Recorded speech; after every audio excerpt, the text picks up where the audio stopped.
The performance of the season, the trophy of the season. It's the greatest thing in the world, natural enthusiasm. We had some great times together. First British club to win the European Cup for 2 successive years. Hello everybody, I'd just like to say how delighted I am to be the manager of Manchester United. How good does it feel at the moment to know that you're the Premier League champions? Going out on top as manager of the champion. You have to play hard, you have to win a game, you have to get everybody behind you. Gary, if you were the most optimistic Manchester United fan in the room, and I'm not sure that you are, what would you have to cling on to right now? Thousands of people have tried to say why it is Liverpool have been so successful. If you don't know the answer to that, I don't suppose anyone does. Well, and I'm still looking for that answer. For decades, Liverpool looked down at the rest of English football from the summit. Then Ferguson arrived, and everything changed. It took him 26 years, but when Manchester United finally overtook Liverpool's 18 league titles in 2011, it felt symbolic. Like the baton had been passed. Like Liverpool's reign was over, and United's dynasty was immortal. But that's the thing about football. No throne is ever permanent. And sometimes, the only thing harder than reaching the top is staying there. Marvellous scenes here as Liverpool take the trophy round after clinching their 13th league title. In the 1970s and 80s, Liverpool were English football's beating heart. Shankly, Paisley, Fagan, Kenny. The boot room legacy churned out league titles like a machine. 11 league championships between 1973 and 1990. 4 European Cups. Players became legends. Legends became myths. It wasn't just dominance, it was an identity. Anfield was a fortress, and Liverpool was a way of life. Champions again for the 8th time in 12 seasons. But if you're going to be successful and you can't play, this is the best place to be. So when that final title came in 1990 under Kenny, few imagined it would be the last for a generation. But complacency has a way of creeping in when you're used to winning. The warning signs were ignored.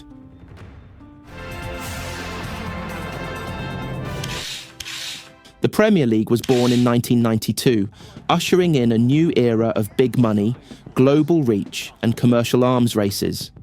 Liverpool didn't adapt. They held on to what they had been.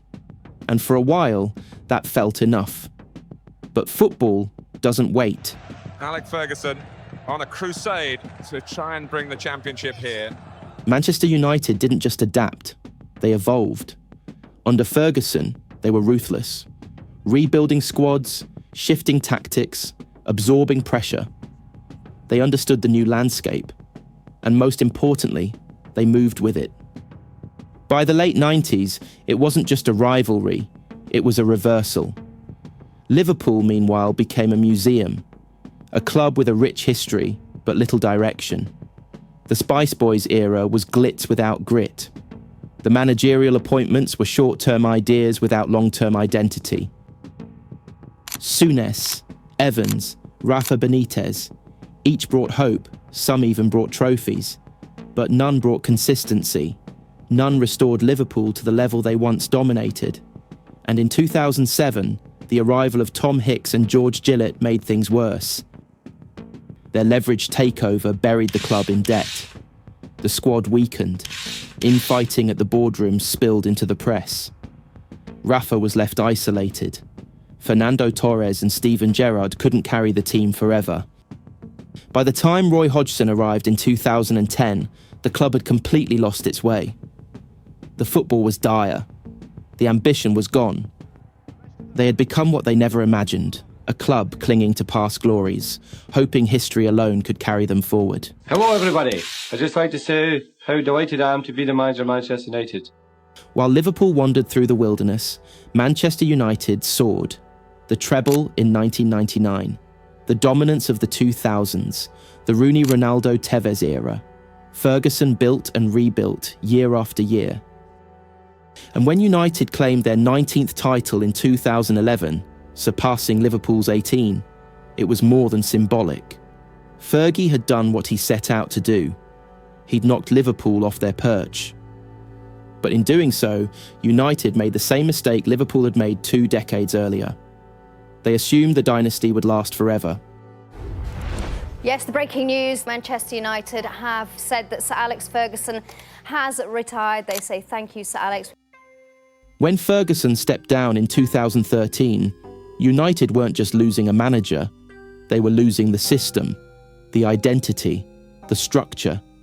Everything had been built in his image. What followed was a carousel of confusion. David Moyes was the chosen one, but inherited a broken squad and a legacy too heavy. Van Gaal promised philosophy, but delivered boredom. Mourinho brought short-term trophies and long-term toxicity. Ole brought nostalgia, but no clear direction. While Ten Hag brought promise, he got trapped in the same structural chaos.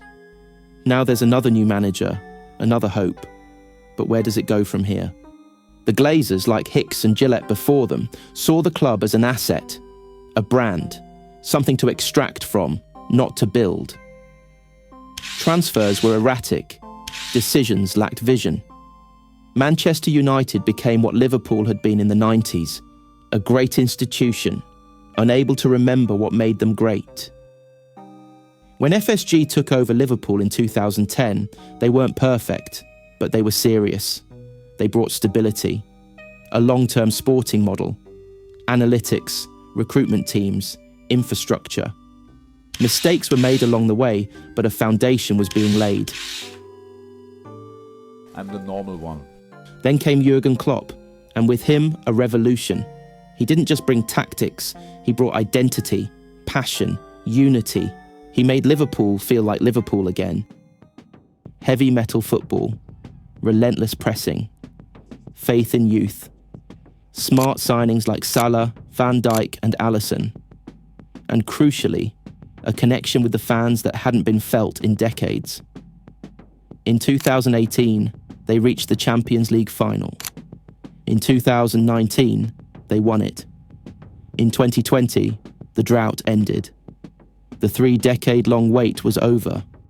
Liverpool had evolved, without forgetting who they were. The story of Liverpool's 30-year drought and Manchester United's post-Ferguson fall isn't about rivalry. It's about reflection. 2 giants of English football, 2 clubs with the richest of histories, and 2 examples of how quickly that history can become a burden. Liverpool fell because they refused to adapt. United fell because they assumed they didn't need to. Liverpool were arrogant after dominating the 70s and 80s. United became arrogant after ruling the 90s and 2000s. Both believed their past would protect their future. Both were wrong. The ownership failures, the clueless executive decisions, the confused managerial appointments, the loss of identity, the over-reliance on nostalgia, the belief that greatness was a given. At different times, each club could have looked at the other and seen what was coming. Liverpool in the 90s could have watched Ferguson building at United and realised the importance of structure and long-term thinking. United post-2013 could have looked at Liverpool's wilderness years and known what happens when a club forgets who it is. But they didn't. They repeated each other's mistakes, as if doomed to walk the same path, just decades apart. Title number 20, call off the search. The Reds are back on their perch. With Liverpool equaling United's 20 league titles, it offers Manchester United a chance to look back and learn. Liverpool may not be at their absolute peak, but the structure is there. The ambition is clearer. The vision is more coherent. United, meanwhile, are still searching, still rebuilding, still haunted by the ghosts of what once was. But history has shown, it never stays one way forever. Liverpool's 30-year wait ended when they remembered who they were, when they embraced evolution instead of resisting it. If Manchester United are to rise again, it won't be because of legacy or branding or commercial deals. It'll be because they find a new identity, one that honours the past, but doesn't live in it. That's the true tragedy of giants, not that they fall, but that they forget why they stood tall in the first place. Thank you for watching the video. If you did enjoy it, please be sure to subscribe, and I'll see you in the next one.